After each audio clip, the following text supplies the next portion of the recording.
पश्चिमी चक्रवाताच्या प्रभावामुळे देशातील हवामानात सातत्याने बदल होत आहेत। तापमानाचा पारा वाढल्याने थंडी गायब झाली असून डोंगराळ भागामध्ये बर्फवृष्टी होत आहे। मैदानी भागामध्ये ढगाळ वातावरण निर्माण झाल्याने काही भागामध्ये अवकाळी पावसाने थैमान घातलाय।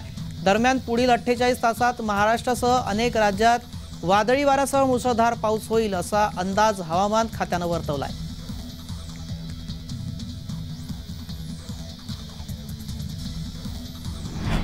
राज्य मंडळाच्या 12वी परीक्षेला बुधवारपासून सुरुवात झाली। पहिल्याच दिवशी राज्यातील विविध विभागीय मंडळाच्या परीक्षा केंद्रांमध्ये इंग्रजी विषयाच्या परीक्षेत गैरमार्ग म्हणजेच कॉप्यांचा प्रकार आढळून आला। 58 प्रकार कॉपीचे उघडकीस आलेत।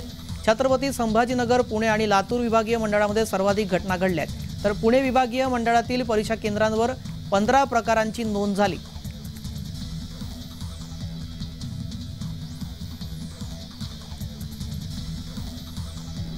बारावीच्या परीक्षेला बुधवारपासून राज्यात सुरुवात झाली आहे। देशाची भावी पिढी ही गुणवत्तापूर्ण तसेच दर्जेदार शिक्षणातून घडली पाहिजे, त्यामुळे परीक्षा केंद्रावर होणारे गैरप्रकार आणि कॉपीची कुप्रथा मोडीत काढण्यासाठी जिल्हा प्रशासनाने कंबर कसलेली आहे। यापुढे परीक्षेला कॉपी नाही आणि चुकीला माफी नाही असा सज्जड इशारा जिल्हा परिषदेचे मुख्य कार्यकारी अधिकारी विशाल नरवाळे यांनी दिलाय। कॉपी रोखण्यासाठी बुलढाणा जिल्ह्यामध्ये प्रथमच ऑनलाईन संनियंत्रित यंत्रणांचा अभिनव प्रयोग हा करण्यात येणार असल्याचं नरवाळे यांनी सांगितलं।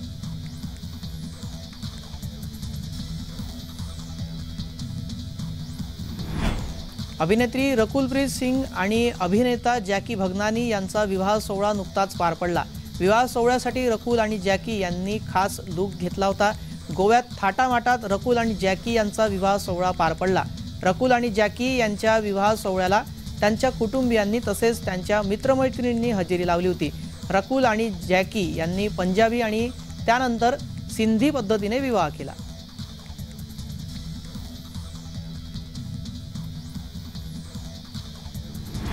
बॉलिवूडमध्ये गेल्या वर्षात अनेक सेलिब्रिटी विभक्त झाले। अभिनेत्री ईशा देओल, भरत तख्तानी यांचा घटस्फोट, tennis star Sania Mirza, cricketer Shoaib Malik हेही विभक्त झालेत। आता त्यातच आणखी एका सेलिब्रिटीच्या नावाची चर्चा सुरू झाली आहे। अभिनेत्री आणि चित्रपट दिग्दर्शक दिव्या खोसला हिने तिच्या नावासमोरून तिच्या पतीचं आडनाव हटवलेलं आहे। दिव्याने इंस्टाग्राम या सोशल मीडिया अकाउंटवर दिव्या खोसला कुमार या नावाने तिचं अकाउंट उघडलं होतं, पण आता त्यावर तिचं नाव केवळ दिव्या खोसला एवढंच दिसत आहे। इतकंच नव्हे तर या अभिनेत्रीने टी सिरीजलाही अनफॉलो केलेला आहे। त्यामुळे लोकांमध्ये विविध चर्चा आता सुरू झाल्या आहेत।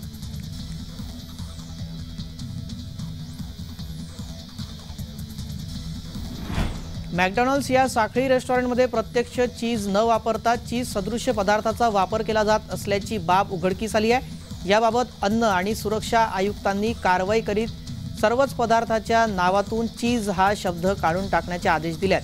त्यानुसार पदार्थातून चीज शब्द काढून टाकत पदार्थाची नवी नावे जाहीर केलेली आहेत। त्यामुळे चीजच्या नावाखाली आतापर्यंत ग्राहकांची फसवणूक होत असल्याचं स्पष्ट झालं आहे।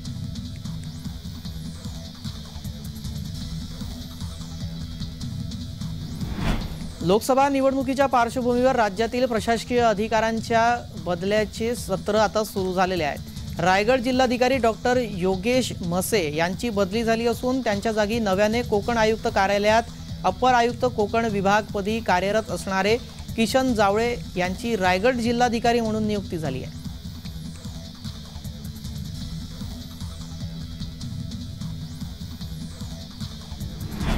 काँग्रेस पक्षाची बैठक बोलावण्यात आलेली आहे। महाराष्ट्र काँग्रेसचे प्रभारी रमेश चेन्नीथला यांच्या प्रमुख उपस्थितीमध्ये आणि प्रदेशाध्यक्ष नाना पटोले यांच्या अध्यक्षतेखाली काँग्रेस पक्षाच्या राज्य निवड मंडळाची बैठक होणार आहे।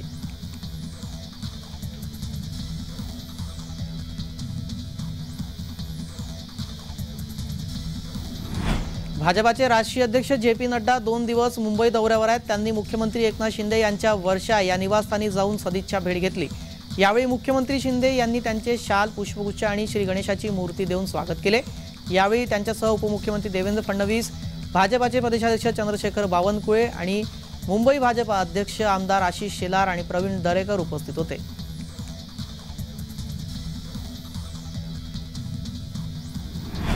अजित पवार यांचे धाकटे चिरंजीव जय पवार बारामतीच्या दौऱ्यावर आहेत। जय पवार यांच्या हस्ते पक्ष शाखांचं उद्घाटन होणार, तसेच अनेक ठिकाणी गावभेट आणि नागरिकांशी ते संवाद साधणार आहेत।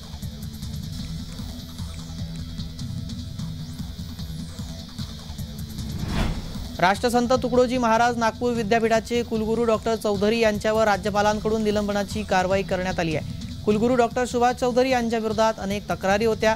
गोंडवाना विद्यापीठाचे कुलगुरू डॉक्टर प्रशांत बोकारे यांच्याकडे आता कुलगुरू पदाचा अतिरिक्त कार्यभार देण्यात आलाय।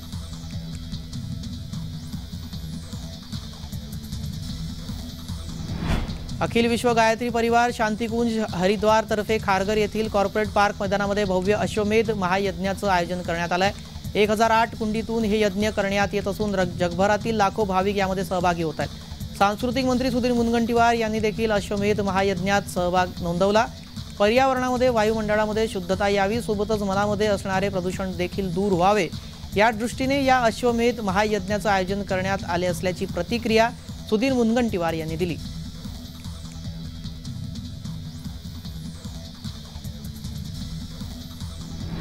महाराष्ट्राचे माजी मुख्यमंत्री आणि नुकतंच भाजपामध्ये प्रवेश केलेल्या अशोकराव चव्हाण यांना Y+ दर्जाची सुरक्षा देण्यात आलेली आहे। दरम्यान अशोक चव्हाण यांची राज्यसभेच्या खासदारपदीही बिनविरोध निवड झाली आहे। अशातच आता त्यांच्या भोवती सुरक्षेचं कवच असणार। अशोक चव्हाण यांच्या जीवाला धोका असल्याची बाब लक्षात घेता त्यांना ही सुरक्षा देण्यात आल्याचं सांगितलं जात आहे। Y+ दर्जाची सुरक्षा देण्यात आल्यानंतर पोलिसांनी अशोक चव्हाण यांच्या सुरक्षेत वाढ केली आहे।